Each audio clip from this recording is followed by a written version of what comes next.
ঢাকার আকাশ কিছুটা গোমট, যেন ভারী কোনো ঝড়ের পূর্বাভাস লুকিয়ে আছে মেঘের আড়ালে। বারিধারার ডিপ্লোম্যাটিক জোন বা কূটনৈতিক পাড়া এমনিতেই শান্তই থাকে, কিন্তু আজ সেখানকার পরিবেশটা একটু ভিন্ন। চীনা দূতাবাসের চারপাশের নিরাপত্তা ব্যবস্থা আজ চোখে পড়ার মতো কড়াকড়ি। কালো কাচের এসইউভি গাড়িগুলো একে একে এসে থামছে দূতাবাসের সামনে। দেশি বিদেশি প্রথম সারির গণমাধ্যমের সাংবাদিকদের পদচারণায় মুখরিত পুরো প্রাঙ্গণ। সবার চোখ ঘড়ির কাঁটার দিকে। কিছুক্ষণ আগেই চীনের রাজধানী বেইজিং থেকে সরাসরি একটি বিশেষ ফ্লাইটে ঢাকায় ফিরছেন বাংলাদেশে নিযুক্ত চীনের মান্যবর রাষ্ট্রদূত ইয়া ওয়েন।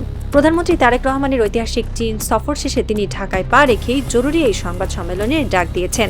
সবাই বুঝতে পারছিলেন আজ এমন কিছু ঘোষণা আসতে যাচ্ছে যা সাধারণ কোনো কূটনৈতিক শিষ্টাচারের বুলি হবে না। আজ এমন কিছু বলা হবে যা দক্ষিণ এশিয়ার ভূ রাজনৈতিক দাবার বোর্ডে আক্ষরিক অর্থেই এক পারমাণবিক বোমার বিস্ফোরণ ঘটাবে। নির্ধারিত সময়ে ব্রিফিং রুমের ভারী কাঠের দরজা খুলে গেল। ধীর কিন্তু অত্যন্ত আত্মবিশ্বাসী পদক্ষেপে মঞ্চের দিকে এগিয়ে এলেন রাষ্ট্রদূত ইয়া ওয়েন। তার চোখে মুখে কোনো ক্লান্তি নেই, বরং আছে বিশ্বের দ্বিতীয় বৃহত্তম পরাশক্তির এক ছত্র দম্ভ এবং স্থিরতা। তিনি পোডিয়ামের সামনে দাঁড়ালেন। ফ্ল্যাশ লাইটের ঝলকানিতে পুরো রুম আলোকিত হয়ে উঠল। তিনি তার সামনের ফাইলটি খুললেন, তারপর অত্যন্ত শান্ত, ধীর এবং ইস্পাত কঠিন স্বরে এমন একটি বাক্য উচ্চারণ করলেন যা মুহূর্তের মধ্যে ঢাকার সীমানা ছড়িয়ে 1000 কিলোমিটার দূরে নয়াদিল্লির সাউথ ব্লকে এক প্রলয়ঙ্কারী সুনামির আঘাত হানল।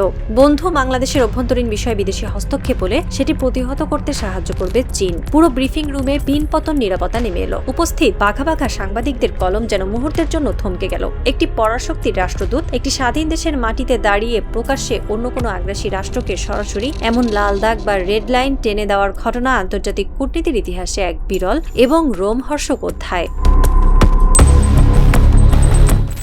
কূটনীতিতে কোনো শব্দই এমনি এমনি ব্যবহার করা হয় না। প্রতিটি শব্দের গভীরে লুকিয়ে থাকে এক একটি তীক্ষ্ণ তীর। রাষ্ট্রদূত ইয়া ওয়েন যখন বিদেশি হস্তক্ষেপ শব্দটি উচ্চারণ করলেন, তখন তিনি কার দিকে ইঙ্গিত করেছিলেন? আমেরিকার দিকে নাকি ইউরোপীয় ইউনিয়নের দিকে? যারা ভূরাজনীতির সামান্যতম খোঁজ খবর রাখেন তারা খুব ভালো করেই জানেন এই তীরের আসল লক্ষ্যবস্তু কে। এই লক্ষ্যবস্তু হলো আমাদের 3 দিক থেকে ঘিরে থাকা সেই দাম্ভিক প্রতিবেশী ভারত। গত 15 বছর ধরে একটি স্বৈরাচারী সরকারকে টিকিয়ে রাখতে বাংলাদেশের প্রতিটি নির্বাচনে, প্রতিটি নীতি নির্ধারণী সিদ্ধান্তে ভারত যেভাবে নগ্ন হস্তক্ষেপ করেছে তা কোনো গোপন বিষয় নয়। 5 আগস্টের পর বাংলাদেশের রাজনৈতিক পট পরিবর্তনের পরও ভারত শান্ত হয়নি। তারা সীমান্তে পুশ ইন করেছে, পানি আটকে রাখছে, মিডিয়াতে প্রোপাগান্ডা ছড়াচ্ছে এবং দেশের ভেতরের স্লিপার সেলগুলোকে ব্যবহার করে অস্থিতিশীলতা তৈরির চেষ্টা করছে। চীন খুব ভালো করেই জানে বাংলাদেশের বর্তমান নতুন সরকারের সামনে সবচেয়ে বড় এবং একমাত্র হুমকি হলো ভারত। আর তাই বেইজিং থেকে ফিরে এসে ইয়া ওয়েন অত্যন্ত সুকৌশলে দিল্লিকে এই কড়া এবং চূড়ান্ত বার্তাটি দিয়ে দিলেন, বাংলাদেশে আর কোনো দাদাগিরি চলবে না। যদি তোমরা বাংলাদেশের অভ্যন্তরীণ রাজনীতিতে বা ভূখণ্ডে হস্তক্ষেপ করার চেষ্টা করো, তবে চীন চুপ করে বসে থাকবে না। আমরা আমাদের বন্ধুকে রক্ষা করতে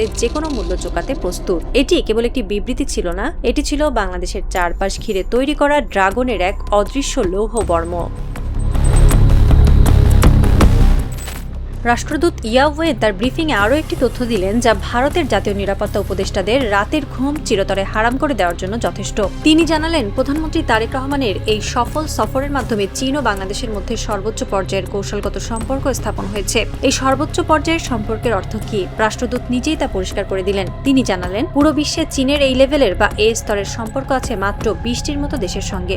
আর দক্ষিণ এশিয়ায় এই পর্যায়ের মিত্রতা এতদিন চীনের ছিল শুধুমাত্র একটি দেশের সাথে, আর সেই দেশটির নাম পাকিস্তান। হ্যাঁ, পাকিস্তান। দক্ষিণ এশিয়ায় চীনের সবচেয়ে বিশ্বস্ত, সবচেয়ে শক্তিশালী এবং সামরিক দিক থেকে সবচেয়ে পরীক্ষিত মিত্র হলো পাকিস্তান। ভারত পাকিস্তান যে কোনো যুদ্ধে বা উত্তেজনায় চীন সবসময় পাকিস্তানের পাহাড় সমান ঢাল হয়ে দাঁড়িয়েছে। আর আজ সেই পাকিস্তানের পাশেই একই মর্যাদা এবং একই কৌশলগত স্তরে যুক্ত হলো বাংলাদেশ। এর মানে হলো বেইজিং এখন ঢাকাকে শুধু একটি বাণিজ্যিক অংশীদার বা বাজার হিসেবে দেখছে না। বেইজিং এখন ঢাকাকে তাদের নিজস্ব ভূ রাজনৈতিক নিরাপত্তা বলয়ের এক অবিচ্ছেদ্য অংশ হিসেবে গ্রহণ করেছে। দক্ষিণ এশিয়ায় ভারতের একচেটি আধিপত্যকে 2 দিক থেকে সাঁড়াশি আক্রমণ করার জন্য চীন এখন পাকিস্তান এবং বাংলাদেশ এই 2 দেশকে নিজেদের সবচেয়ে শক্তিশালী মিত্র হিসেবে ঘোষণা করল। ব্রিফিং রুমের উত্তাপ তখনও কমেনি। রাষ্ট্রদূত এবার যে ঘোষণাটি দিলেন তা ভারতের সামরিক এস্টাবলিশমেন্টের বুকে সরাসরি শেল হয়ে বিঁধল। তিনি জানালেন, প্রধানমন্ত্রীর এই সফরে কূটনীতি এবং প্রতিরক্ষা বিষয়ক সংলাপের যে আনুষ্ঠানিক ঘোষণাপত্র এসেছে সেটি চীনের খুব কম দেশের সঙ্গে আছে। এক্ষেত্রেও দক্ষিণ এশিয়ায় পাকিস্তানের পর বাংলাদেশ এই বিরল ক্লাবে যুক্ত হলো। প্রতিরক্ষা বিষয়ক সংলাপ এটি কোনো সাধারণ শব্দ নয়। যখন দুটি দেশের মধ্যে প্রতিরক্ষা সংলাপের চুক্তি হয়, তখন তার মানে সেই দুটি দেশের সামরিক বাহিনীর মধ্যে নিয়মিত তথ্য আদান প্রদান হবে, যৌথ মহড়া হবে, সামরিক সরঞ্জাম ও প্রযুক্তি হস্তান্তর হবে এবং যে কোনো সামরিক সংকটে একে অপরকে ইন্টেলিজেন্স বা গোয়েন্দা সহায়তা প্রদান করবে। বাংলাদেশের আকাশ সীমা, নৌসীমা এবং স্থল সীমার নিরাপত্তায় চীনের এই সরাসরি যুক্ত হওয়া প্রমাণ করে যে বাংলাদেশ এখন এক বিশাল সামরিক আধুনিকায়নের পথে পা বাড়িয়েছে। জেট-এন-সি যুদ্ধবিমান, আধুনিক সাবমেরিন, রাডার এবং অ্যান্টি এয়ারক্রাফট মিসাইল সিস্টেমের মাধ্যমে বাংলাদেশ নিজেদের সীমানাকে এমন এক দুর্ভেদ্য দুর্গে পরিণত করতে যাচ্ছে যা ভেদ করার সাহস ভারতের মতো পরাশক্তিরও আর থাকবে না।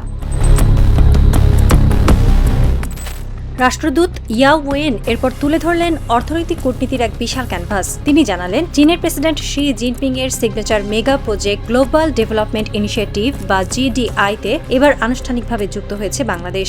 বিশ্বের 190টির মতো দেশ এই ইনিশিয়েটিভে যুক্ত থাকলেও বাংলাদেশের অন্তর্ভুক্তি চীনের জন্য অত্যন্ত কৌশলগত একটি বিজয়। এর পরপরই তিনি এমন একটি প্রসঙ্গের অবতারণা করলেন যা নিয়ে গত কয়েকদিন ধরে আন্তর্জাতিক মিডিয়াগুলোতে রীতিমতো তোলপাড় চলছে। বাংলাদেশ মিয়ানমার চীন অর্থনৈতিক করিডোর। অনেকেই ভেবেছিলেন এটি হয়তো নতুন কোনো আইডিয়া, কিন্তু রাষ্ট্রদূত অত্যন্ত শান্তভাবে জানালেন, মিয়ানমার হয়ে যে করিডোর প্রস্তাব এটি নতুন নয়, অনেক আগেই এ বিষয়ে আলোচনা শুরু হয়েছে। তার এই কথাটির অর্থ অত্যন্ত গভীর। চীন অনেক আগে থেকেই চাচ্ছিল বঙ্গোপসাগরে তাদের সরাসরি একটি পথ তৈরি হোক, কিন্তু বিগত 15 বছর ধরে বাংলাদেশের একটি নতজানু সরকার ভারতের ইশারায় এই প্রজেক্টটিকে কোল্ড স্টোরেজে বা হিমঘরে ফেলে রেখেছিল।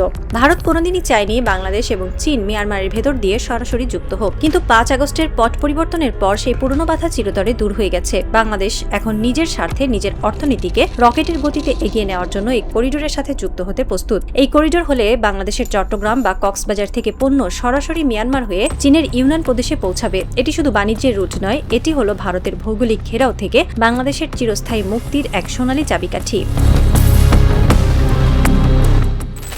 সাংবাদিকদের প্রশ্ন উত্তর পর্বে সবচেয়ে কাঙ্ক্ষিত প্রশ্নটি এলো, মান্যবর রাষ্ট্রদূত, তিস্তা মহাপরিকল্পনায় চীনের যুক্ত হওয়ার বিষয়ে ভারত তীব্র বিরোধিতা করছে, এ বিষয়ে আপনার অবস্থান কি? এই প্রশ্নের উত্তরে ইয়াও ওয়েন যে কথাটি বললেন তা আন্তর্জাতিক কূটনীতিতে এক মাস্টার ক্লাস। তিনি অত্যন্ত মার্জিত কিন্তু ধারালো ভাষায় বললেন, তিস্তা প্রকল্পে ভারত বিরোধিতা করলে সেটি সম্পূর্ণ বাংলাদেশের নিজস্ব বিষয়। তিনি পরিষ্কার করে দিলেন, আমরা বাংলাদেশের আমন্ত্রণেই এই প্রকল্পে যুক্ত হয়েছি। কি চমৎকার এবং অকাট্য এক যুক্তি। চীন বলছে তিস্তা নদী বাংলাদেশের ভেতরে, বাংলাদেশ একটি স্বাধীন রাষ্ট্র হিসেবে বাংলাদেশ কাকে দিয়ে তাদের নদীর কাজ করাবে তা নির্ধারণ করার একমাত্র অধিকার বাংলাদেশের। এখানে ভারতকে চীন অত্যন্ত ভদ্রভাবে ভারতকে তাদের সীমা মনে করিয়ে দিল। ভারত গত 15 বছর ধরে তিস্তা চুক্তি ঝুলিয়ে রেখে বাংলাদেশের উত্তরবঙ্গকে বিরানভূমিতে পরিণত করেছিল।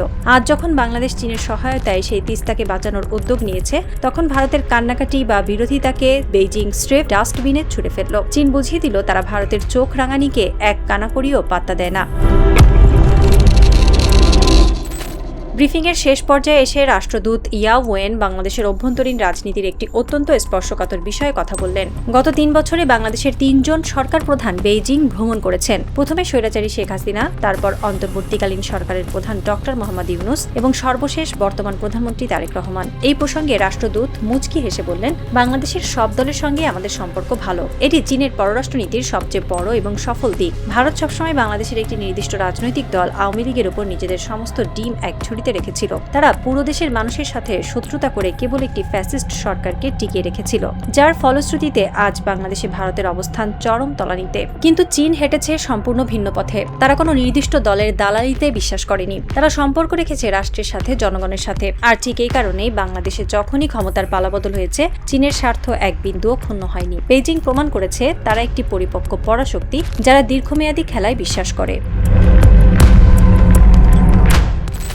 দুপুরের কড়া রোদ পেরিয়ে ঢাকায় এখন বিকেল নামছে। বারিধারার চীনা দূতাবাস থেকে সাংবাদিকরা বেরিয়ে আসছেন। তাদের হাতে থাকা নোটপ্যাডগুলোতে আজ এমন সব তথ্য লেখা আছে যা কাল সকালের খবরের কাগজের হেডলাইন হয়ে পুরো দক্ষিণ এশিয়াকে কাঁপিয়ে দেবে। অন্যদিকে 1000 কিলোমিটার দূরে নয়াদিল্লির সাউথ ব্লকে আজ রাতের ঘুম চিরতরে হারাম। তাদের ইন্টেলিজেন্স ডেস্কের মনিটরগুলোতে ইয়াও ওয়েনের সেই কথাগুলো বারবার ডুবে পাচ্ছে। বিদেশি হস্তক্ষেপ হলে চীন প্রতিহত করবে। পাকিস্তানের পর বাংলাদেশ সর্বোচ্চ মিত্র। ভারতের নীতি নির্ধারকরা আজ এক চরম অস্তিত্ব সংকটে ভুগছেন। তারা বুঝতে পারছেন যে দেশটিকে তারা এতদিন নিজেদের ব্যাকইয়ার্ড বা পেছনের উঠোন ভেবেছিল, সেই দেশটি আজ তাদের চোখের সামনে দিয়ে এক বিশাল ড্রাগনের পিঠে চড়ে বসেছে। তারা এতদিন ভেবেছিল বর্ডারে পুশিন করে বা মিডিয়াতে প্রোপাগান্ডা ছড়িয়ে তারা তারেক রহমান সরকারকে চাপে ফেলবে, কিন্তু আজ বেইজিং এর এই রেড অ্যালার্ট তাদের সমস্ত ষড়যন্ত্রের কফিনে শেষ পেরেক ঠুকে দিল। একটি রাজনৈতিক এবং ভূকৌশলগত থ্রিলার আজ তার সবচেয়ে চরম এবং শ্বাসরুদ্ধকর ক্লাইম্যাক্সে এসে দাঁড়িয়েছে। দাবার বোর্ডে বাংলাদেশ তার তুরুপের তাসটি চেলে দিয়েছে। ঘড়ির কাঁটা এগোচ্ছে। ভারতের সামনে এখন একটাই পথ খোলা, হয় বাংলাদেশের এই নতুন স্বাধীন এবং পরাক্রমশীল বাস্তবতাকে মেনে নিয়ে মাথা নিচু করে থাকা, নয়তো নিজেদের অহংকার গিলতে না পেরে এক অনন্ত খাদের দিকে লাফিয়ে পড়া। সাসপেন্স এখন তুঙ্গে। সাউথ ব্লক কি বেইজিং এর এই প্রকাশ্য হুঙ্কারের কোনো পাল্টা জবাব দেওয়ার সাহস দেখাবে, নাকি শিলিগুড়ি করিডোরের আতঙ্ক আর বঙ্গোপসাগরে ড্রাগনের উপস্থিতির ভয়ে তারা লেজ গুটিয়ে নেবে? অপেক্ষা কেবল আগামী দিনগুলোর, কারণ ইতিহাসের এই নতুন অধ্যায়ে বাংলাদেশ আর কোনো অসহায় শিকার বা ভারতের হাতের পুতুল নয়। বাংলাদেশ এখন এমন এক দুর্গ যার পাহারায় দাঁড়িয়ে আছে বিশ্বের দ্বিতীয় বৃহত্তম পরাশক্তি। আর সেই দুর্গের পতন ঘটানোর স্বপ্ন দেখলে সাউথ ব্লকের মানচিত্রই যে খণ্ডবিখণ্ড হয়ে যাবে তা আজ দিবালোকের মতোই স্পষ্ট।